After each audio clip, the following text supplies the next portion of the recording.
The phone rang. It was my sister. Her voice, shaky and thin, carried news that ripped through me like a hurricane. Dad was gone. Just like that, the world shifted on its axis. My mind, refusing to accept the finality of it all, clung to the faint hope that it was a cruel joke. It wasn't. Lisa and I hadn't been getting along. The drive, instead of bringing us closer, only amplified the existing cracks in our relationship. I was grieving, raw and vulnerable, needing her comfort, her support. Instead, I got complaints about the heat, the long drive, anything and everything but what I needed most: empathy. Her words, though seemingly insignificant in the grand scheme of my loss, felt like tiny daggers piercing my already shattered heart. I wanted to scream, to shake her and make her understand the magnitude of what I was going through. But I didn't. I retreated further into myself, my grief my only companion. We arrived at my childhood home in South Carolina. The house buzzed with relatives and neighbors, their hushed tones and somber faces a constant reminder of what I had lost. And then came the gut-wrenching realization: I was too late. The funeral had already happened. The weight of my father's absence pressed down on me, heavier than ever before. Missing his funeral, that final goodbye, felt like a cruel twist of fate. I was angry, frustrated, and consumed by a grief so profound it threatened to swallow me whole.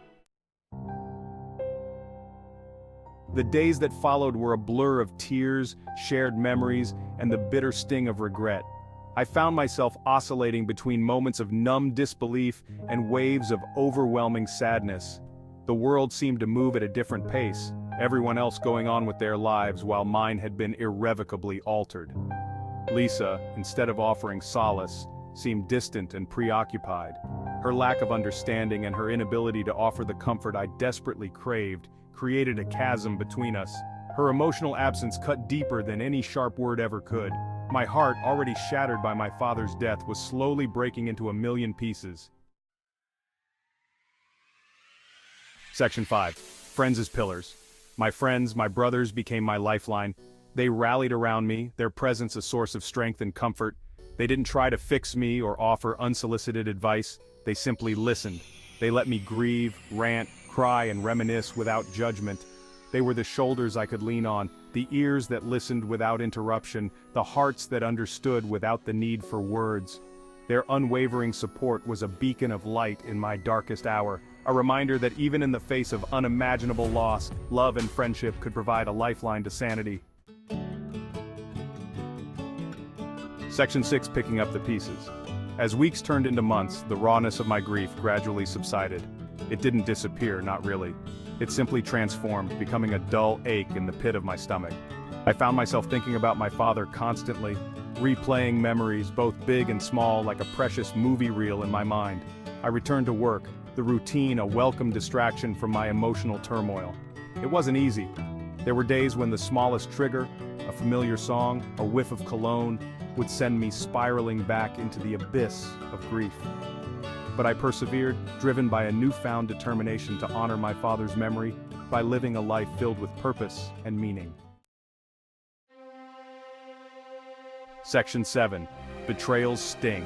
The cracks in my relationship with Lisa had become too deep to ignore. Her lack of empathy during my time of need, her inability to be the pillar of support I so desperately needed, had irrevocably damaged our bond. The realization hit me like a ton of bricks. We were two ships passing in the night, our paths diverging at a crucial juncture. The love I once felt, the dreams we once shared, now felt like distant echoes from a lifetime ago. The pain of her betrayal, of realizing that the woman I loved was not the woman I needed, added another layer of complexity to my already heavy emotional baggage. I poured myself into work, finding solace in the structure and routine it provided. The office became my sanctuary, a place where I could compartmentalize my grief and focus on tasks that demanded my attention. I excelled in my career, my dedication fueled by a desire to prove my worth to myself and to the memory of my father. Yet beneath the surface of success, a part of me felt hollow. The long hours, the relentless pursuit of achievement, became a way to outrun my grief, to numb the pain that lingered just beneath the surface. But the truth was, no amount of work or accomplishment could fill the void left by my father's absence.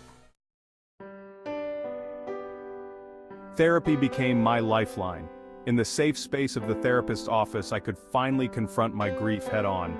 I learned to navigate the complex emotions that had been swirling inside me, to process the trauma of loss and betrayal, and to find healthy coping mechanisms. It was a long and arduous journey, filled with setbacks and breakthroughs. But slowly, gradually, I began to heal. I started to understand that grief was not a sign of weakness, but a testament to the depth of my love for my father. I learned that forgiveness, both of myself and others, was not a sign of weakness but an act of courage and self-love. 4 years have passed since my father left this earth. The pain of his absence hasn't vanished, not entirely, but it has softened, transformed into a bittersweet ache, a constant reminder of the love we shared. Life has moved on, as life inevitably does.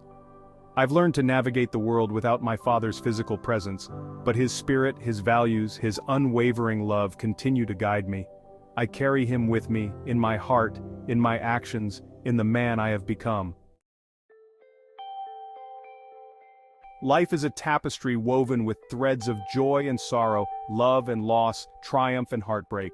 It is in the embrace of these contrasting experiences that we truly discover the resilience of the human spirit, the capacity for growth, and the profound beauty of life's impermanence.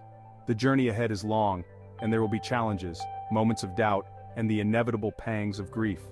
But I face the future with a heart that is both scarred and open, ready to embrace the fullness of life, to honor the past by living fully in the present, and to create a future filled with purpose, meaning, and love.